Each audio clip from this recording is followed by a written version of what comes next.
Donald Trump and his team attempting to get a 2026 trial date in response to the government saying, let's get this trial done in January. You're starting to laugh because I think you're going to say it's laughable. Is that in any way a reasonable difference between the request of the government and the request of the defendant? Neil.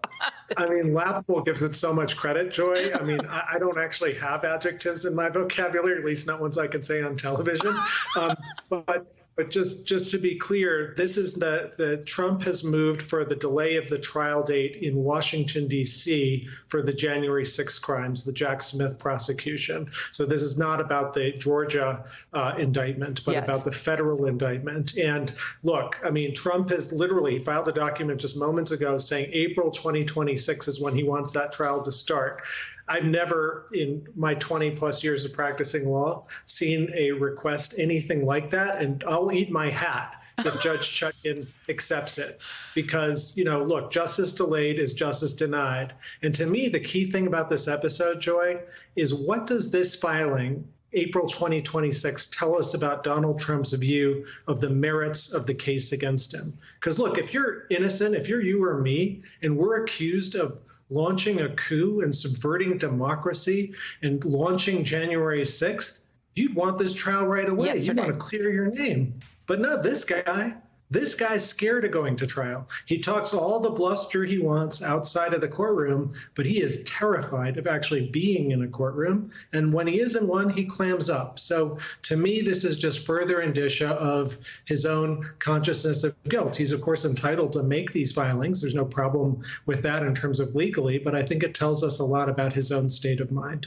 Yeah, he's like, let's have the trial in the month of Neverty. Let's just do it then.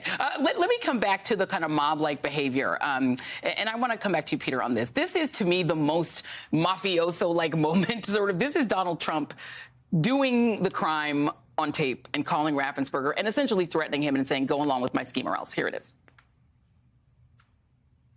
So, look, all I want to do is this. I just want to find 11,780 votes, which is one more than we have, because we won the state. He goes on to say, you know, if you don't do it, you might be committing a crime. It's mob behavior. Right. This was not a, hey, I think there's a problem here. When you lay out that somebody is facing potential threats because of not doing something, it absolutely is a threat to Raffensperger to do something. And, Joy, that's what's so important about all the threats right now that are going out to the grand jurors. Yeah. Part of that is retribution. Part of that is people trying to get back at them. But a bigger issue is that's intended to send a message, because there are going to be jurors in the criminal trials in Fulton County, in Washington, D.C., down in Florida.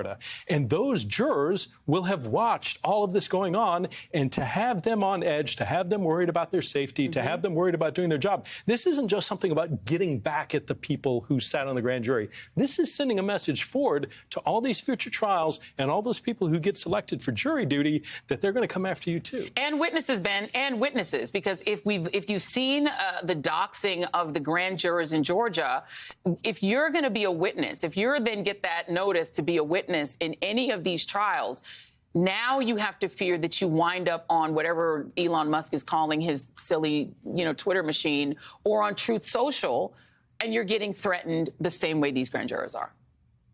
Yeah, and sometimes, by the way, the rolling terror of the last few years will have you legitimately start to fear that, like the guy who shot up the FBI office, or those white nationalist murders we've had over the last few years, where sometimes they cite Trump, sometimes they say Trump's not going far enough, that sort of thing.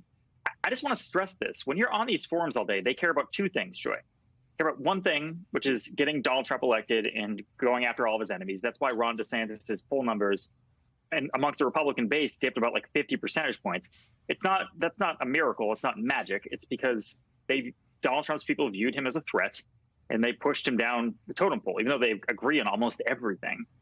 They pushed him up because it's a cult of personality around that one guy. So there's that one thing, and then there's hatred of trans people. Those are the two things that matter right now on Trump message boards. That's it. There's no other thing.